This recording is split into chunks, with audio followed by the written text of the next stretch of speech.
uno de los monumentos más icónicos y más queridos de la ciudad de Logroño, está de enhorabuena. Cumple 500 años, 5 siglos. Como el resto de los quintos centenarios que estamos celebrando desde el año 2021, el quinto centenario del Cubo del Rebellín es hijo del principal, el quinto centenario del sitio de Logroño de 1521. En junio de ese año, un ejército liderado por André de Foix, general de Asparros, sitió la ciudad durante aproximadamente una semana. Ese sitio tuvo muchas consecuencias, pero en lo que concierne al Cubo del Rebellín, tuvo dos consecuencias importantes. La primera es demostrar a las autoridades castellanas de la época que Logroño seguía siendo un enclave extraordinariamente estratégico en la frontera norte de la monarquía. La llave de Castilla, como decían en aquel entonces los contemporáneos. La segunda consecuencia fue que demostró a estas mismas autoridades que las fortificaciones que poseía la ciudad eran del todo ineficientes, estaban desfasadas ante el avance de la capacidad, de la frecuencia y de la puntería de los cañones que se estaban desarrollando en aquel entonces. Como consecuencia de estos dos factores, se decidió incluir a Logroño en un programa de reforma, de refortificación de toda la frontera norte que estaba afectando a otras muchas plazas como Pamplona, como Fuenterrabía y como San Sebastián.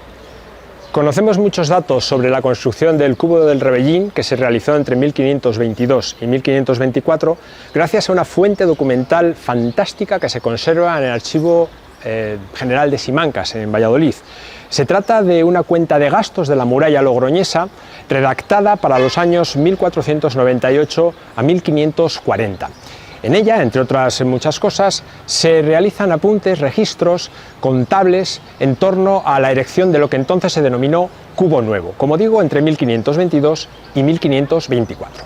Gracias a esos registros sabemos el montante de la operación, que ascendió a más de 1.800.000 maravedís, lo cual viene a ser aproximadamente una cuarta parte de todo lo que se gastó en esos más de 40 años recogidos en esta fuente documental a la que hacíamos alusión, que ascendería a más de 7 millones de maravedíes, el global de esos 42 años. Por lo tanto, una inversión muy importante concentrada en esos 3 años para la erección de la obra de la que estamos hablando. También es importante que reflexionemos de la procedencia de la financiación de ese 1,5 millones largo de maravedís que costó el Cubo del Rebellín.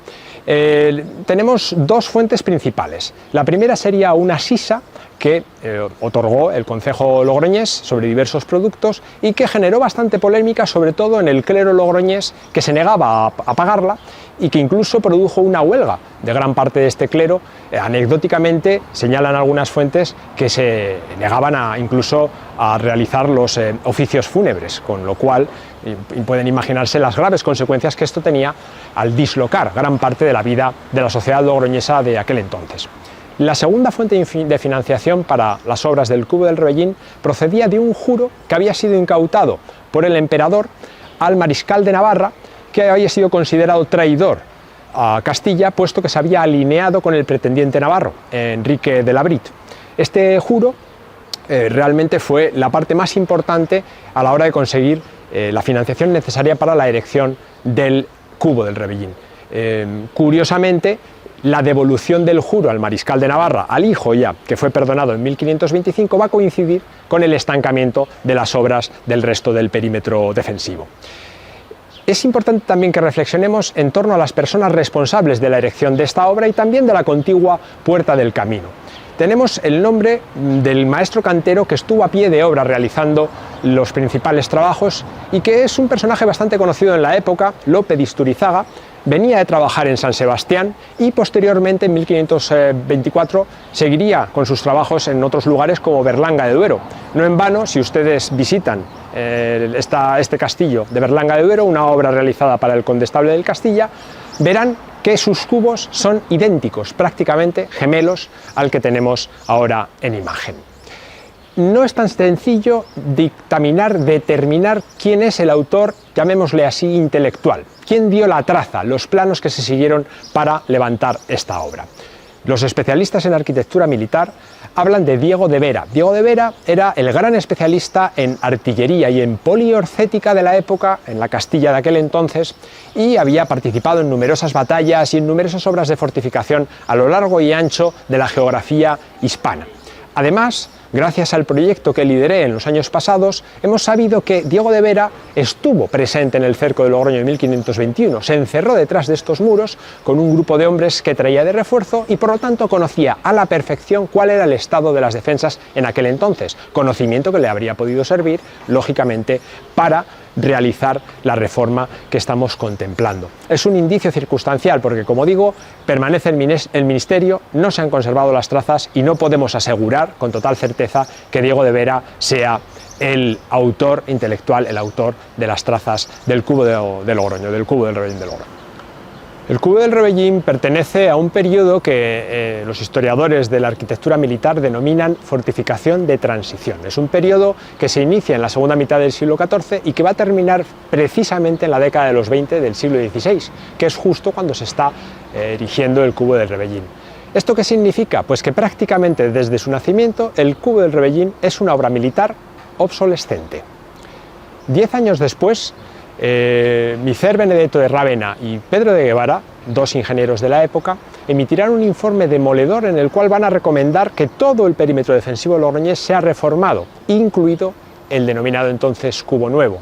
Van a recomendar la erección de 7 bastiones triangulares, la ampliación del recinto que incluya el convento de San Francisco y también la profundización de los fosos. Este proyecto venía motivado por los nuevos avances en poliorcética y en artillería. No se llevará a cabo. En primer lugar, se carecen de las fuentes de financiación necesarias para poderlo afrontar y en segundo, y no menos importante, el foco de interés estratégico se ha desplazado más al norte. La pacificación del Reino de Navarra ha llegado y por lo tanto Logroño va poco a poco dejando de ser ese enclave estratégico que había sido a lo largo del siglo XVI. Por lo tanto entramos en una fase de decadencia y de obsolescencia de la obra. Ya en el siglo XVII se abandonará prácticamente por completo y en el siglo XVIII vamos a tener el adosamiento de determinadas viviendas, un elemento que quizás explique su supervivencia al elemento clave en la destrucción de la muralla logroñesa en el siglo XIX, en la segunda mitad, que es su derribo en 1867. A partir de entonces el cubo del Rebellín va a sufrir distintas vicisitudes hasta que finalmente ya en el siglo XXI se ha recuperado a partir del año 2006-2007 con una intervención arqueológica profunda, intensa e importante, con motivo de la celebración de la exposición La Rioja a Tierra Abierta.